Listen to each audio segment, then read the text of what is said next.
नमस्कार सांग मैंने तो केमिति अच्छंती आपण मैंने ठाकुरंका आशीर्वाद रो आपण माने समस्त भले थिबे सुस्थ भी थिबे मु भी बहुत सुस्थ अछि।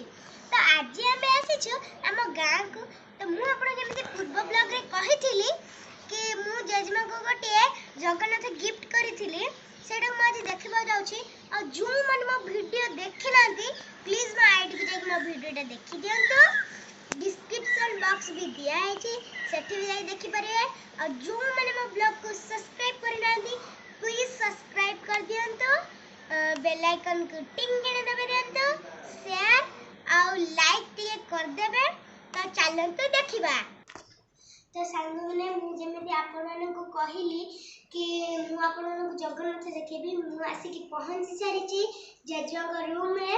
तो ए देखंतु गोटा को पूरा सजे देची पूरा कंप्लीट हे साची जेजो पूरा कांच रे लगे के रखिसंदी ए सुंदर देखा होची।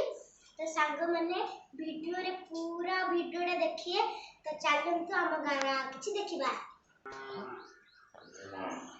तो सांग माने मु घर भीतर बाहर को आसी सारी छी आ मु जेमति आपन को कहिली कि मु आपन को नुआ जिंसटी देखिबी तो चलंतु देखिबा।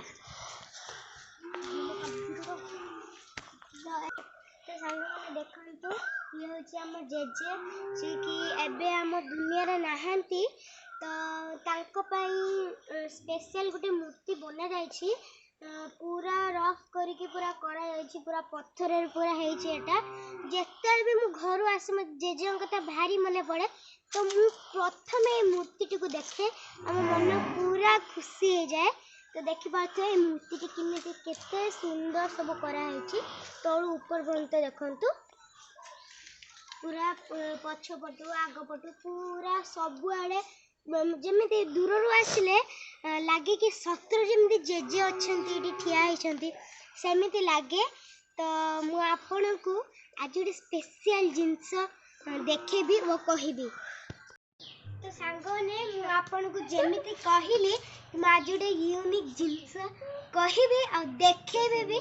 तो चलंतु एटा हमर भाई भूनी अछंती तो चलंतु तांका विषय टिके जानिबा। तो चलंतु हाय हाय तो प्रथम देखा जाउची ये जे म बड़ नानी हम घर रा पूरा बड़ भूनी मोर भी आ आंका ना वर्षा मु तो वर्षा नानी डाके आ से वर्तमान +2 परीक्षा सारी के आछंती तो से निया घर को आछंती आ से बुलु जंती माने देखु जंती आ तो तापर मु आपन को देखेबी। तो सांग माने ये होची मो नानी माने वर्षा नानी को भाई तो आना होची अतुल मुआको अतुल नाना बोली डाके ये आरला 7 क्लास आ ये खेना परीक्षा देइची तो टंटी कैमरा चलची रेडी लाज जाउची। तो चलंतु आ किछि जण को देखिबा। तो सांग माने ये होची मोरा आ गुटे भौणी जाना के सुनु नानी मतलब सुनु नानी डाके आ यार भी 7 क्लास हैला माने सांग माने ये होची मोठू टिके बड़ माने मो सानो भाई तो यार भी सप्तम हैला कारण मु कहली जो 3 जण मूर्तिर सप्तम हैला कारण कि एका अंगरे पढुचंती किंतु केवल टिके होची बयस रो तफात अछि सेथि समस्त एका क्लास रो पढुचंती आ या ना होची टुकु मुआको टुकु ना बोली डाके एति के आपन को मो भाई को भी देखिबा को जाउची। तो सांग माने ये होची मोर बड़ भाई आ ये होची से सप्तम क्लास रे पढुची आ आना होची गुड्डू को मु नन्ना नन्ना बोली डाके कारण मो बड़ भाई तो इबे मु आपन नन्ना नन्ना बोली डाके सप्तम क्लास रे परीक्षा देइची एबे तो आसीची घर पूरा मौज मजलिस चलची। तो आपन मो घर भी देखियो जाची गां घर। तो सांग माने आम घर गोटे बिल्ली अछि जाना कि माऊ आ सी काली रात्रि ही छुआ देइची।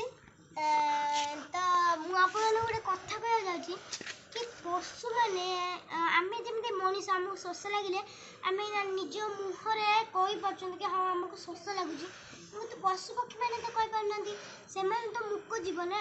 ତ ଆପଣମାନେ ଆପଣଙ୍କ ଘର ଆଗରେ ଗୋଟେ ଛୋଟିଆ ପାତ୍ରରେ କିଛି ପାଣି ରଖନ୍ତୁ, ଯାହାଫଳରେ କି ଯେଉଁ ଶୋଷ ଲାଗୁଥିବା ଯେଉଁ ପଶୁପକ୍ଷୀମାନେ ଆସିକି ସେଥିରେ ପାଣି ପିଅନ୍ତୁ। ଆପଣଙ୍କ ଦିନଟି ଭଲ ହେବ, ସେମାନଙ୍କ ଆଶୀର୍ବାଦ ଆପଣଙ୍କ ଉପରେ ସର୍ବଦା ରହିବ। ଜୟ ହିନ୍ଦ।